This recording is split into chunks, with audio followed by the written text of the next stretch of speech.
오늘 교육부가 더불어민주당의 교육공정성 강화 특위와 연석회의를 열고요. 이 교육공정성 강화 방안을 잠정 발표했는데 당의 그 특위 소속인 박경미 의원 연결해서 이야기 듣겠습니다. 박 의원 안녕하세요.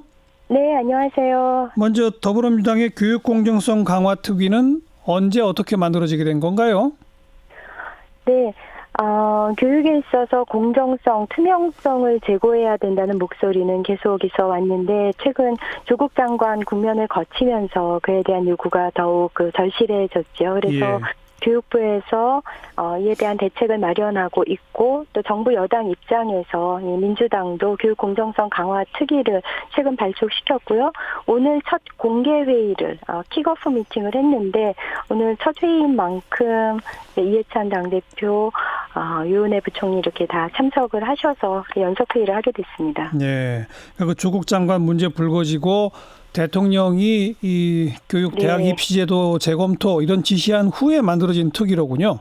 네, 맞습니다. 야당에서는 뭐 이거 물타기 하는 거 아니냐 이렇게 정치적 공세를 펴던데 뭐라고 답하시겠어요? 요즘에 야당은 뭐 모든 거에 물타기라고 하니까는요. 네, 어쨌든 이 국민들의 요구가 있는 만큼 이를 개선하기 위한 방안을 마련하는 것은 당연하겠죠. 네. 네. 자, 오늘 주로 거론되고 그 언론 보도에 나온 건 첫 번째가 이제 학생부 종합 전형에 대한 실태 조사를 하는데 특별히 13개 대학에 대해서 하겠다. 왜 이런 결론이 났죠? 네, 실태조사 대상 학교 13개는요, 일단 3개의 대학은 종합감사를 받고 있고요. 그 다음에 이제 10개 대학은, 학종 선발 비율이 50% 이상인 학교들, 또 특목고나 자사고 입학생들이 많은 학교들을 선별을 해서 10개에서 13개 대학이고요. 말 그대로 감사를 하는 건 아니고요. 현재로서는 실태 조사를 하는 겁니다. 이게 사실 우리가 대책을 마련하거나 개선 방안을 모색하기 위해서는 진단이 먼저 있어야 되잖아요. 그래서 학생부 종합전형을 중심으로 전반적으로 좀 심층적으로 들여다보는 그런 실태조사를 하게 됐습니다. 그 대상이 되는 대학들을 보니까 대부분 좋은 대학이던데요. 그렇죠? 예, 아무래도 학종 비율이 높은 대학들이 상위권 대학이 많더라고요. 네. 학종 비율이 높고 게다가 자사고 특목고 출신 입학생들이 높은. 그렇죠. 네. 네. 그래서 그 조사해서 문제가 나오면 어떻게 한다는 건지까지 논의가 됐나요? 일단은 저희가 무슨 징벌적인 그런 조사를 하는 것은 아니고 개선 방안을 마련하기 위한 기초자료 수집 차원에서 어떤 곳에서 부정비리의 요소가 있는지 또 어떤 측면이 미흡한지 정밀하게 들여다보는 건데요. 그래서 아직 구체적으로 어떤 측면들을 볼지는 아직 정해진 것은 없습니다만 저는 이제 국회 오기 전에 대학에 있으면서 또 입학사정관으로도 활동을 했었거든요. 그래서 입학사정관 중에 이제 교수 중에도 입학사정관을 임명을 하고 이제 물론 이제 그 입학사정관제가 학생부 종합전형으로 이제 이름을 바꾸기는 했지만 이제 그 입학사정관만 하는 분도 있고 교수 중에 입학사정관을 하는 분들도 있는데요. 그래서 그냥 제 경험에 비추어 보면은 예컨대 이런 게 저는 관심 있을 것 같아요. 이거는 그 특위가 아니라 그냥 개인적으로 말씀드린다면 이제 서류 심사를 했을 때 그 채점자 간 일치도가 높아야 되는데 그 채점자 간의 점수 차이가 큰 경우들이 있거든요. 그런 경우는 이제 재채점을 해요. 그래서 편차가 어느 정도 벌어졌을 때 재채점을 하는지 그런 절차가 어떻게 이루어졌는지도 들여다볼 수 있을 것 같고요. 그다음에 사실은 짧은 시간에 굉장히 많은 서류 심사를 하다 보니까 좀 부실하게 이루어질 때도 있어요. 시간이 너무 쫓겨서. 사실 수업하는 시간 빼고 정말 날밤 새면서 서류 심사를 해야 되거든요. 그러니까 입학생은 한 명당 몇 명을 심사를 하는지 또 서류 심사를 한 사람을 나중에 면접을 하게 되는지 아무래도 서류 심사했던 학생을 나중에 면접하게 되면 다 기억이 나더라고요. 저는 서류 심사에서 뭐가 궁금했고 뭘 좀 물어보고 싶었는지. 그래서 근데 보통 또 서류 심사한 학생을 면접하지 않게 되는 경우들도 있거든요. 그래서 이제 그런 일치도도 볼 수 있고 여러 가지 그 관심 두고 체크해야 될 것들이 있을 것 같습니다. 네. 이건 사견입니다. 그 지금 특위의 위원장이 김태년 위원장인 모양인데 맞죠? 네, 네, 맞습니다. 그 학생부 종합전형의 비교과 영역 및 자기소개서의 존폐 및 보완 여부도 종합적으로 검토할 계획이다 이렇게 밝혔는데 네. 학생부 종합전형에서 비교과 영역을 예를 들어서 없애버리면 사실 수능하고 별 차이가 없어지는 것도 아닌 거 아니에요? 그것도 내신 성적하고 거의 비슷해지는 거 아니에요?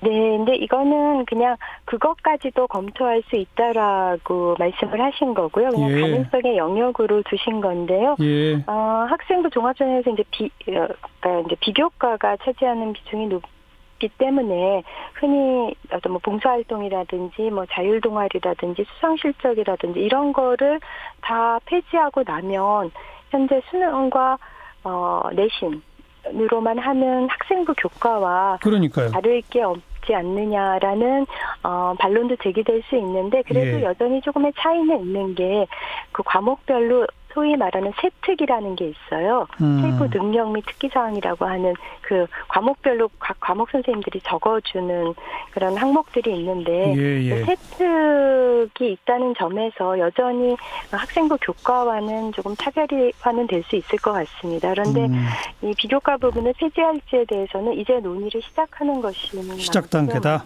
네. 네. 그 좀 더 큰 틀에서 보면 사실 많은 국민들이 관심 갖는 건 수시와 정시의 비율을 어떻게 할 거냐. 지금 네. 수시가 너무 높은데 정시를 좀 더 늘려야 되는 거 아니냐. 뭐 지난번에 공론 조사를 통해 가지고 겨우 정책권과 함께 정시 모집 비율을 조금 늘려라 이 정도밖에 못했는데 조금 더 큰 틀의 어떤 그 정책이 필요한 거 아니냐 이런 지적들이 많거든요. 그것까지도 앞으로 논의 대상에 포함이 됩니까? 네, 모든 건 다 열려 있는데요.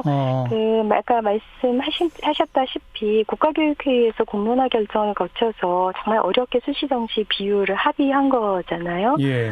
그런 만큼 이제 거기에 변화를 준다면 매우 신중해야 될 것 같은데 물론 국민들은 수능을 중심으로 하는 정시가 공정한 시험이다라는 확고한 믿음이 있고 정시를 확대하는 데 대한 국민적 여론이 높은 거는 저희도 잘 알고 있는데요. 예. 이게 참 딜레마 상황입니다.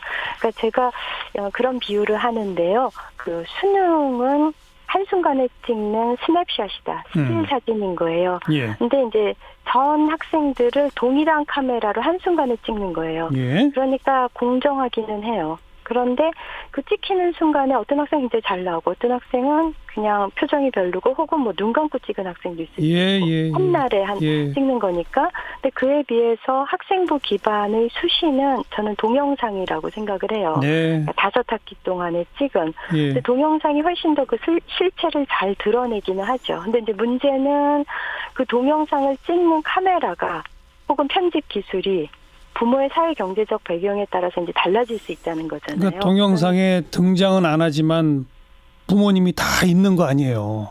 그렇죠. 그게 핵심이죠. 그러니까, 예. 근데 사실 이 한순간에 찍는 그 스틸 사진보다는 동영상이 훨씬 더 잘 학생을 드러내기는 하는 거죠. 예. 그러니까 그 동일한 카메라로 혹은 동일한 편집 기술로 그 동영상을 만들어낼 수만 있다면 동영상이 더 좋은 평가인 확실한데 이제 그게 담보가 되지 않기 때문에 제가 딜레마 상황이라고 말씀을 드리는 거고요. 네. 사실 그 수시보다는 이제 수능 기반의 정시를 선호하시는 국민적 여론이 높기 때문에 저희가 뭐 그렇게 뭐 인기 위주로 한다면 그런 방향을 고려할 수도 있겠지만 이게 참 복합적인 문제고 다층적인 거라서 입시가 어렵습니다. 어렵다.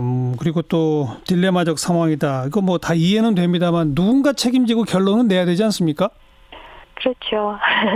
지금부터 정말 광범위하게 여러 관련 집단의 이야기를 들으면서 공론화를 또 저희도 해갈 것입니다. 11월 달까지는 그럼 결론을 내는 겁니까? 근데 한 2달 갖고 될까요? 네, 2달이 뭐 길다면 길고 짧다면 짧은 시간인데요. 근데 국민들께서 이 그 최근의 상황 속에서 그래도 이걸 개선할 수 있는 좀 예. 타개할 수 있는 그런 솔루션을 원하고 계시기 때문에 예. 그래도 11월 정도까지는 어떤 방식으로든지 답을 개선 방안이 내놓겠다? 나와야 된다고 생각합니다. 네. 거기에 그러면 이제 수시 정시 비율 또 학생부 종합교과 어떻게 할 건지 뭐 이런 등등이 포함될 거로 일단 예상이 되는데 네. 마지막으로 자사고 외고를 그대로 둘지 폐지할지도 여기서 검토되고 11월 달 안에 포함이 됩니까? 네. 아무래도 대학 입시 문제하고 그다음에 고등학교 유형 문제는 또 긴밀하게 연계돼 있기 때문에 예. 그 분리해서 생각하기는 어려운데요. 예. 저희가 좀 종합적으로 함께 검토를 하고 있습니다. 예. 올해 뭐 보셔서 알겠지만은 그 자사고 재지정, 동의, 부동의 뭐 이런 과정을 통해서 굉장히 큰 사회적인 비용을 치렀죠. 예. 그런 것을 이제 또 내년에도 또 해야 된다고 생각을 하면 이에 대해서 좀 모종의 좀 대책을 좀 더 근원적인 대책을 교육부로서는 모색할 수도 있을 것 같습니다. 네. 11월까지를 일단 목표로 삼고 수시 정시 비율, 자사고 외고 전폐 모두 다 검토해서 답을 내겠다. 이렇게 들으면 되겠네요. 글쎄요. 그러니까 아주 명쾌하게 그때까지 그 종합적인 지금 제기하신 그런 주제들을 포괄하는 답을 낼 수 있을지는 모르겠는데요. 네, 어쨌든 국민들의 갈증은 저희가 풀어드려야 된다고 생각을 하고 최대한 노력을 하겠습니다. 기대해 보겠습니다. 고맙습니다. 네, 감사합니다. 더불어민주당 박경미 의원이었어요.